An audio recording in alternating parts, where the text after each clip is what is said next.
अब तक चुनाव आयोग एक ऐसी संस्था रहा है जिसका उद्देश्य हर मतदाता को शामिल करने का रहा है, लेकिन इस एसआईआर के माध्यम से मतदाताओं को शामिल करने का यह सिद्धांत उलटकर बाहर करने की दिशा में तब्दील होता जा रहा है। जहां बिहार में एसआईआर कराया गया और लगभग 80 लाख वोटर्स को डिलीट किया गया और यह सूची आज भी उपलब्ध नहीं हो पा रही है कि 80 लाख वोटर्स आखिरकार कौन थे। वहीं एसआईआर के बाद भी अंतिम मतदाता सूची में लगभग 14 लाख से अधिक डुप्लीकेट वोटर्स पाए गए और इसमें भी लगभग 3.5 मतदाताओं के दोनों वोटर आईडी कार्ड पर एक ही विवरण दर्ज कराया गया है। अब ये एसआईआर की प्रक्रिया उत्तर प्रदेश में भी चल रही है, जहां बीएलओ को कोई भी प्रशिक्षण नहीं दिया गया है, जहां लगभग 10 से ज़्यादा बीएलओ ने काम के बोझ की वजह से आत्महत्या करी है और वेस्ट बंगाल में भी लगभग 20 बीएलओ ने आत्महत्या करी है। तो कहीं ना कहीं जहां इन बीएलओ को प्रशिक्षण नहीं दिया जा रहा है और जिस तरह से ये एसआईआर की प्रक्रिया को अंजाम दिया जा रहा है, कहीं ना कहीं ये वोट काटने वाली प्रक्रिया साबित होती जा रही है। तो हमारी मांग है कि जिस तरह सत्ता पक्ष के लोग कहते हैं कि हम बिहार का चुनाव जीते, तो अगर आप वाकई में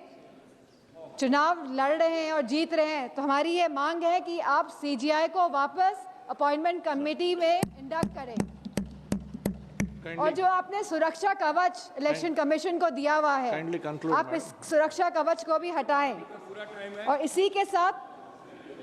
समाजवादी पार्टी की यह मांग है कि बैलेट पेपर के माध्यम से ही चुनाव इस देश में कराया जाए और जिस तरह के मॉनेटरी बेनिफिट्स जब चुनाव किसी राज्य में चल रहा है आप बैंक खातों में पहुंचा रहे हैं, तो मेरा यह मानना है कि कहीं ना कहीं ये वोट जो लोग डाल रहे हैं वोट डालने में भी इसका इफेक्ट होता है, तो इसे बंद करा जाए। इन्हीं शब्दों के साथ मैं ये बात भी कहना चाहूँगी कि ये जो नागरिकता कानून है, जो ये एसआईआर जो ये लाया जा रहा है, इसे हटाया जाए जिससे कि सही मायनों में लोगों के वोटों का अधिकार सुरक्षित रह सके। धन्यवाद अध्यक्ष महोदय। लोकतंत्र के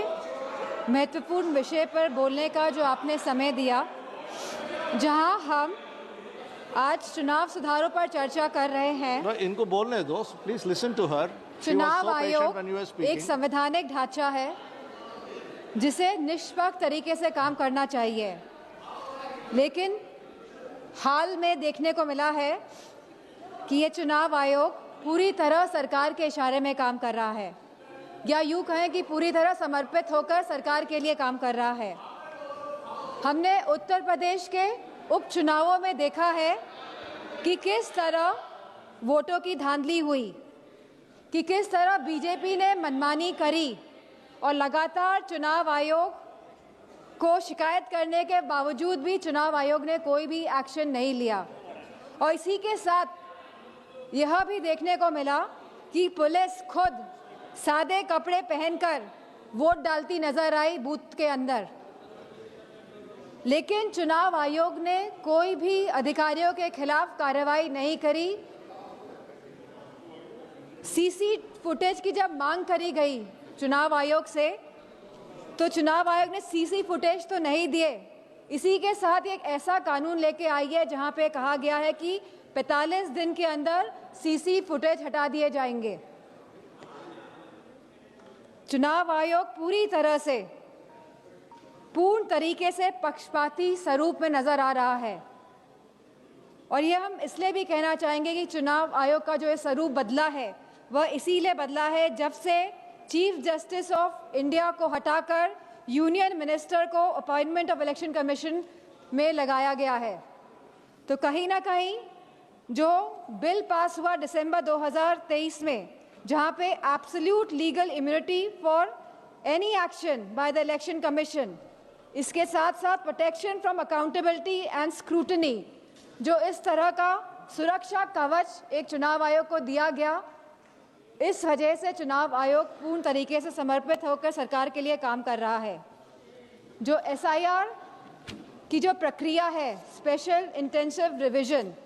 यह रिवीजन के नाम पर नागरिकता कानून लागू किया जा रहा है रिवीजन के नाम पर। अध्यक्ष जी, चुनाव आयोग द्वारा प्रशासनिक निष्पक्षता के नाम पर किया जा रहा यह कार्य हमारी नागरिकता, लोकतंत्र और संवैधानिक नैतिकता की बुनियाद पर सीधा निशाना है। जहां चुनाव आयोग को समय समय पर मतदाता सूचियों के पुनरीक्षण का अधिकार है और वह ये निरीक्षण करता भी है एनुअल समरी रिवीजन ASR के द्वारा, वहीं इस SAR की अभूतपूर्व बात यह है कि एक ऐसी संस्था द्वारा नागरिकता का प्रमाण फिर से मांगा जा रहा है जिसे कानूनन इसका अधिकार प्राप्त ही नहीं है।